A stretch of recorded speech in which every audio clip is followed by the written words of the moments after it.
To start this off, when I was doing a research for my keynote speech, and I was thinking, what sort of example should I use that's most relevant to India?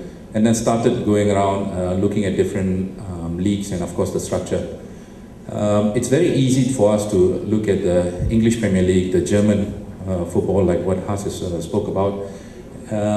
I think we need to be a bit more realistic. We need to have an example closer to home, closer to India. So I did extensive research and I follow this league quite closely because what they achieved over the last 20 years is phenomenal. So today I'll be using that as a case study for us to look at the subject here today. Japan, ranked 26th in the world.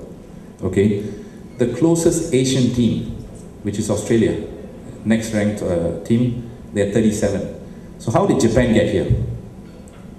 Is this by chance?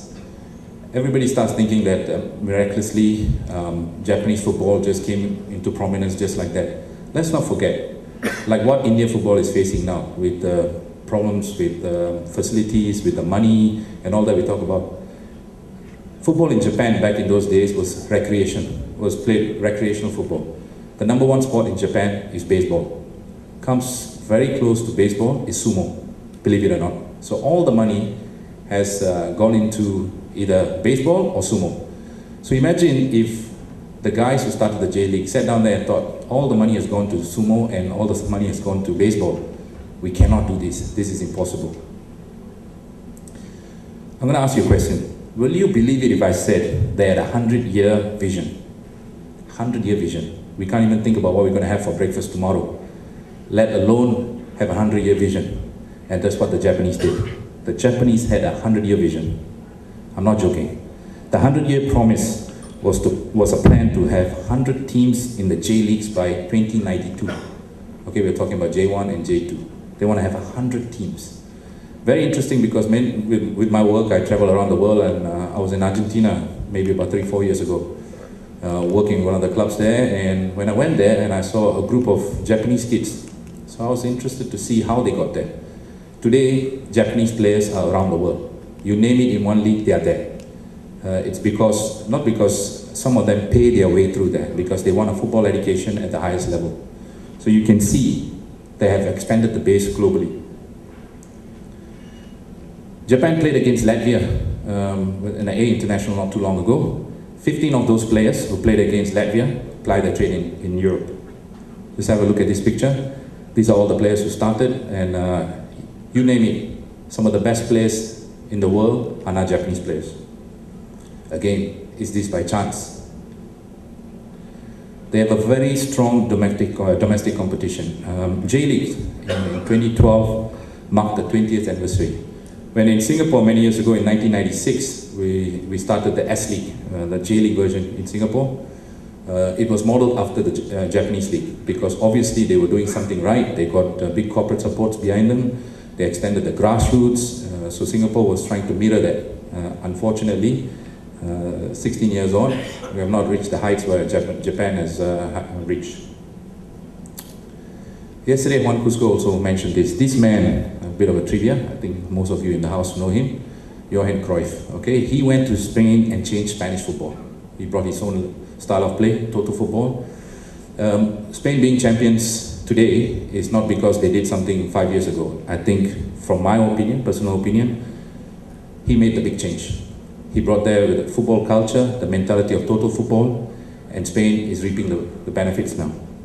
Similarly, a bit of a trivia for you here. If anybody knows this man, Zico, okay.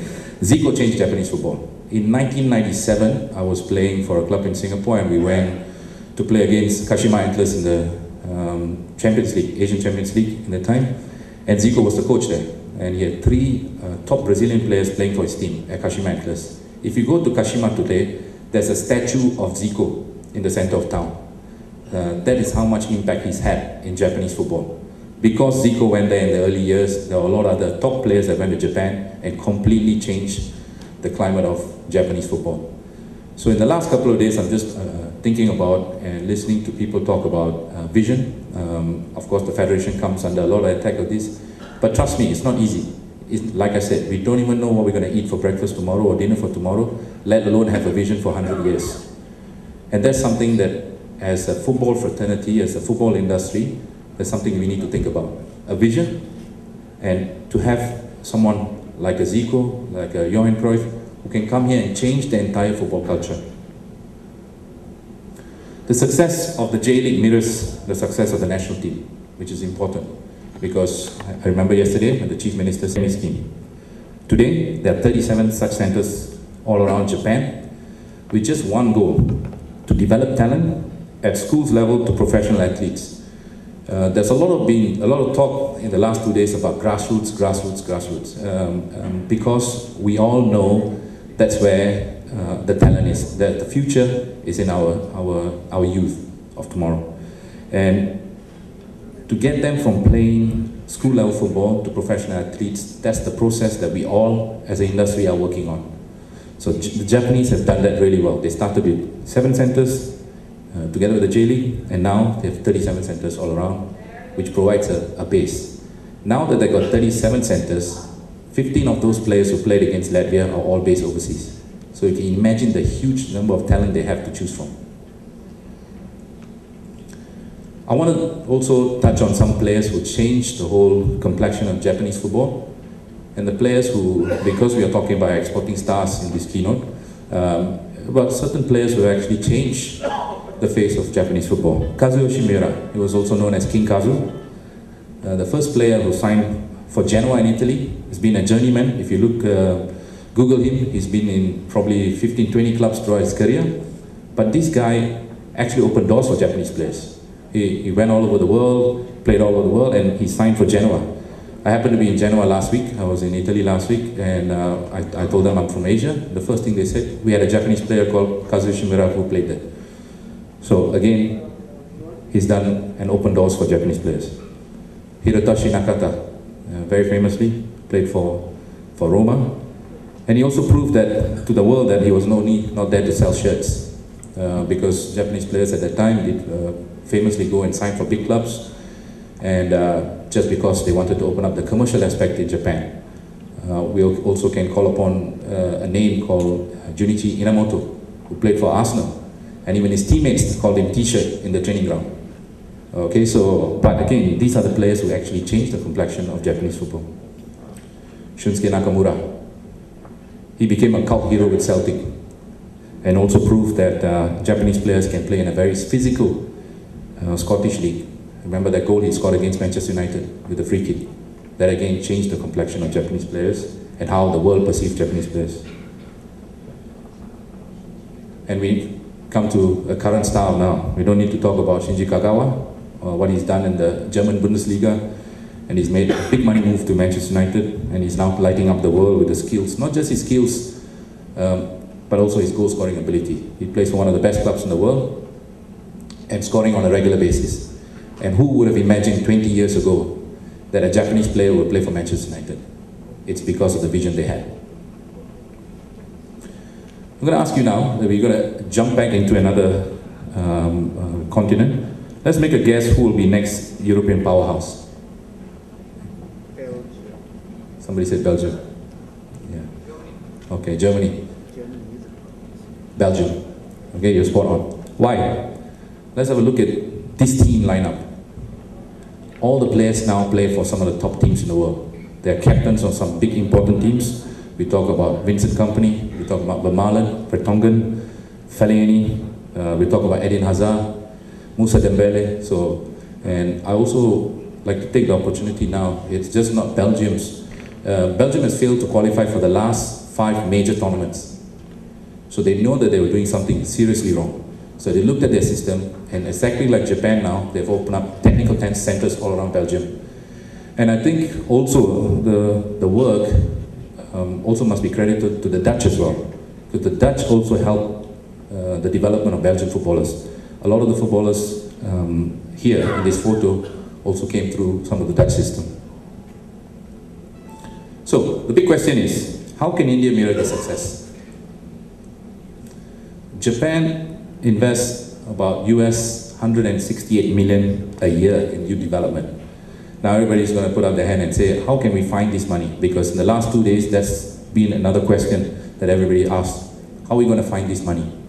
The gentleman earlier on, the marketing guru, I think from Taproot, had some very valid ideas. I thought his thought process was brilliant because now I also sit on the other side, which is I put on my marketing hat a lot these days with my business. And he's right. There's a lot of things that you can actually get for free if you try hard enough. A football club will spend millions of dollars being a goal scorer, but they never invest millions of dollars into bringing a top marketing head that can actually bring you some money. That's a thought, because the footballer is a cost center.